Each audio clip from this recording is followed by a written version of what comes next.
You have all these stories in your head, right? And they're all these lived experience that you feel like need to find their way out onto a paper.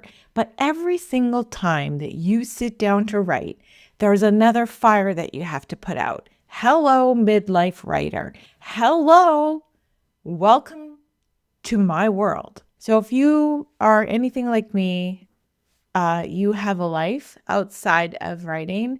You're coming into midlife, and so there's also, energy fluctuations and motivation fluctuations. I attempted trying to write a book before I wrote my first book many, many, many times. It's kind of like when you attempt to quit smoking and there's like all these false starts. I did that too. I finally quit cold turkey about 20 years ago. And it was the quitting cold turkey, like the change in my mindset and my identity that allowed me to actually stay quit, because I knew that I was just one smoke away from being a smoker again. And so when I finally sat down to write the book, I thought about how am I going to start this? Like, do I start like when I was born, or do I start, in the transformation? I knew when I wrote this book, I wanted to write about one specific theme. I also knew that random journaling doesn't usually create something that you can publish. Neither does starting something in chronological order and going, then this happened and then that happened, and having like 500 pages of autobiography work. I don't know about you, but that kind of work, I know it's necessary sometimes, but it's not really that interesting to read. It's more interesting to read a story. Growing up, I would love to read Judy Blume books where she brought you in this fiction character that really felt very real. And then when I was a teenager, I started getting really interested in documentaries. Drew Barrymore was in a movie called Firestarter. And obviously she was also in E.T. And I became kind of obsessed with Drew Barrymore. So when she came out with a co-written documentary on her life, I think I was a teenager, because her and I are very similar ages. And I was just hooked on how she was a real person talking about her life and the challenges that she had, and basically seeing the success of who she is to be able to tell the tale of what she went through and have her story, because she was writing for herself. Because of that, other people are helped.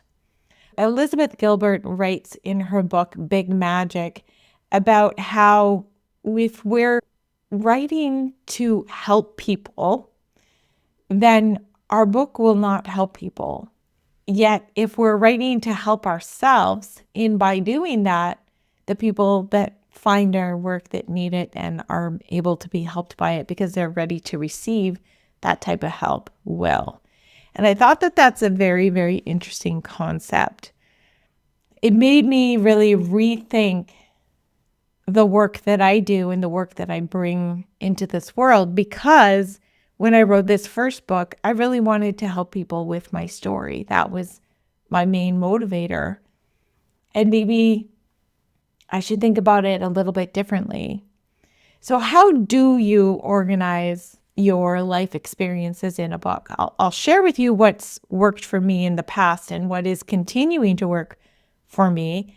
And also, I have a great little template, 7 days to a framework that can help you punch out your outline for creative nonfiction, which is what I wrote in this first book. It's more like a creative nonfiction. So that means every story is as true as I can remember it from my memory, and where there's resources and coaching advice from me.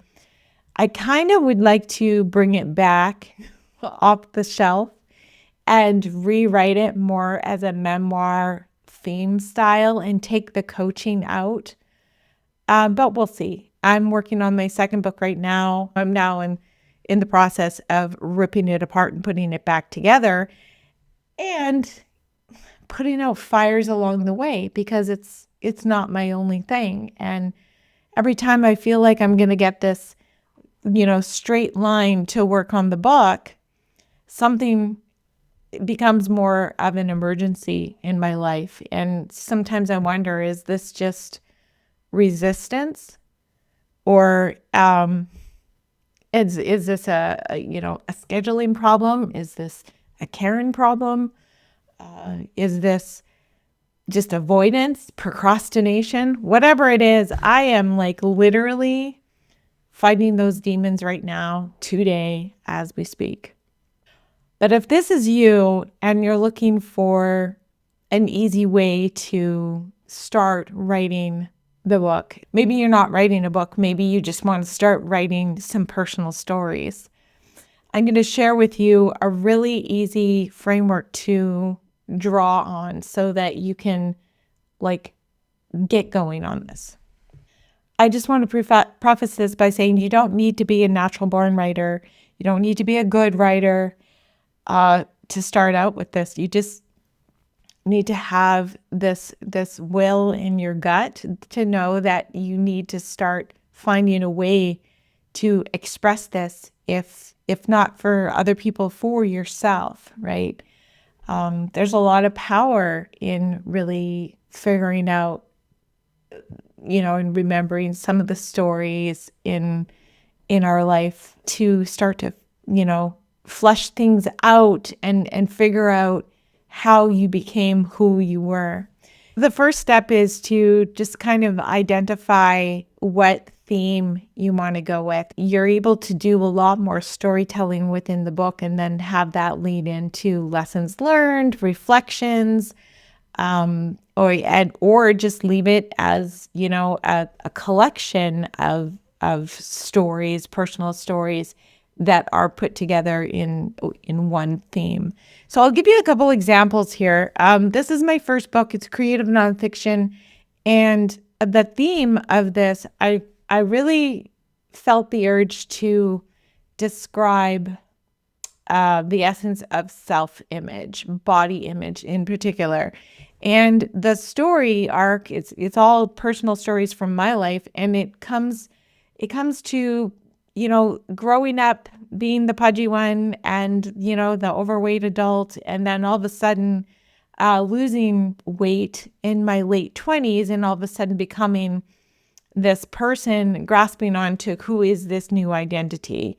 I call it the ugly side of weight loss, because I didn't know how hard it would be to maintain the weight and maintain this new body image that I had. So I just wanted to open that up, and then coming home to the body that I live in and being comfortable for me as me, and being comfortable in my skin, no matter what size, because after weight loss, there's usually a little bit of weight gain, and there was all these messy middle parts that I just felt the urge of getting the story out. And that's the theme. In the walking book that I'm writing right now, again, it's a collection of memoirs, memoir story, memoir-ish story. It has poetry in there. It's more, I want this book to be more of an experiential book. So I decided to take Coach Karen out of it. And obviously the theme is walking. So it's walking on purpose, walking for anything and everything except weight loss, because we covered that in the first book. Anyways, so that's just kind of giving you a couple examples that I used for me. You could use whatever theme, like if you're writing a book on your business, you could, take whatever theme that you run into in your business or coaching or entrepreneur and use that as the theme and fill the stories in as you go. The next step is to sort the experiences through, lessons learned. Once you have the theme, you can take something like, okay, well, this is the theme of from fat to fit to fat again, but liking myself the way I am. And so what were all the things, the lessons learned along that path? You got to think about the reader first, right? They're looking to have this experience that they can walk away from and feeling empowered, feeling as though they can just be in the skin that they're in and learn what it's like to live in a healthy body and a healthy mind and a healthy mindset about their body, no matter if they're 20 pounds up or 20 pounds down. So what are the things that the reader needs to know to get there? So these would be things, obviously, if you're reading a book from your experiences and personal experiences, these are the ways that you came out of the hole. These are the things that helped you. Maybe it was a certain class you took. Maybe it was a certain mentor you had. Maybe it was a certain series of self-awareness questions you asked yourself. Maybe it was journaling. Maybe it was what my dad would call the school of hard knocks. Whatever it was, this was your systematic process or pitfalls and ups and downs that brought you through the experience that you're bringing your reader on that helped you define who you are today. Once you have your list of things, those can actually essentially become chapters. You don't even really need to really think too much about what order they need to be in, because that can come later. The next step, or the third step, is finding your story arcs. So in the chapter that I had titled "Why Diets Stop Working and What to Do Instead," I start the chapter out in the story of the first time that I ever went to see a dietitian, and the story is the conversation that I had with the dietitian. And throughout that story, you can understand where the author, or, past Karen's mindset was at. It just displays the body dysmorphia I was feeling. I was looking in the mirror and getting on the scale, and I didn't actually realize that I was no longer in the obese category. I was trying ferociously to get down to a lower number on the scale. My body composition had changed and I wasn't seeing that. So the dietitian was looking across to me saying, if you want to get to the next level, maybe you should just eat a banana before you work out. And I thought that was just absolutely no, why would I eat more? I have to eat less, right? So just kind of setting up the framework in a story that connects to nutrition and finding a different way of eating that energized me rather than dieted me. I just want to add one more thing about how to organize your life experiences into your book. There is no real way to do it except for just to start. Now, I do have this handy dandy 7-day guide to, get your thoughts and your ideas organized into an organized way so that you can just go ahead and not worry about the blank page. You can start putting this all together, and it might not be the end result. It might not be what you decide to share, but it's a definite starting point. And without getting something going, you're never going to know what it might be.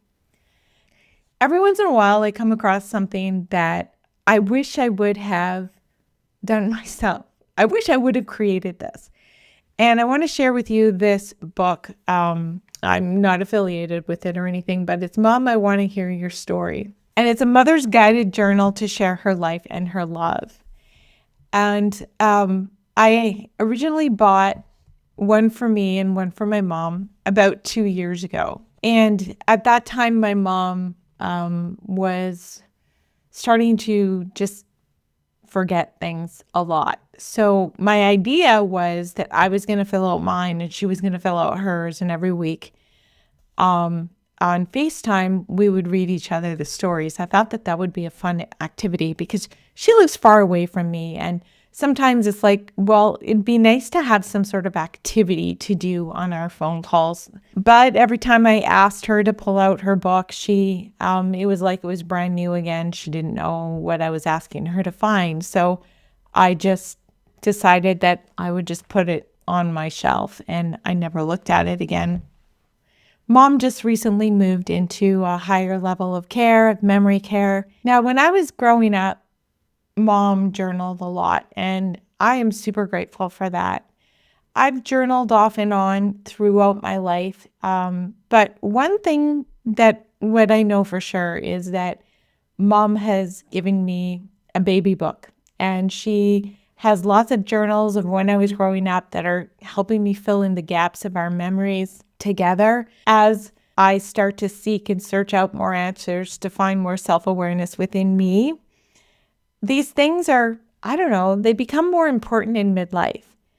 And that had me thinking of, like, what am I going to leave to my kids? Yes, I have a book that I've published, and I'm publishing another book. But when they start to want to wonder 20, 30 years from now about these things that we hold in our essence and our beings and our stories and the things that we tell, they don't really start seeking until they're older. I mean, you see it all the time, right? We get to 40, 50, 60, beyond.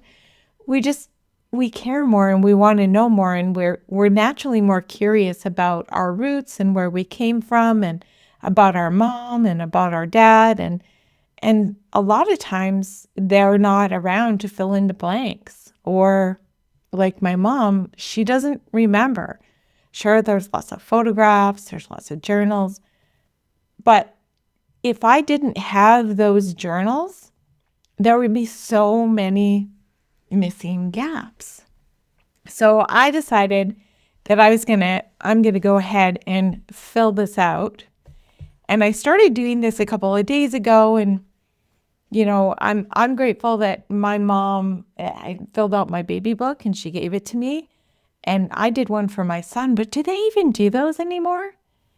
And the more and more I think about it, I'm like, okay, there's lots of pictures, but it's all digitized. And we're in this really weird space and time where AI is taking over a lot of things, including our cognitive decision-making and thinking, and we're just using it. I mean, it makes things easier, but does it? What's going to atrophy? What are we going to lose? I think there's never going to be a time in this world where human connection is not important. So we have a decision to make. Do we want to continue with this skill of writing things that are just from our brain and our memory about life experiences? Or 30, 40 years from now, there's this big gap that doesn't exist because we're not writing the stories in our journals with our hands anymore. I think we need to really fight to keep this alive. I think us writers need to continue to write from the brain. And if that doesn't give you motivation just to start organizing life experiences in a book, I don't know what will. I mean, what if you got to lose? And then what do you have to gain? And if you're having difficulties getting things down onto paper, I have something for you linked below. Or you can just go right to this playlist and I walk you through how to create a creative nonfiction book, which is essentially what I just described. It doesn't have to be the book you publish, but it's really great at getting ideas out of your head and onto paper. And who doesn't benefit from more self-awareness? I don't know. That's all I have to say. Thanks for hanging out with me. If this resonated with you, I don't know why you're not subscribed, because that's free. So I'll see you in the next video. Thanks for watching. Bye.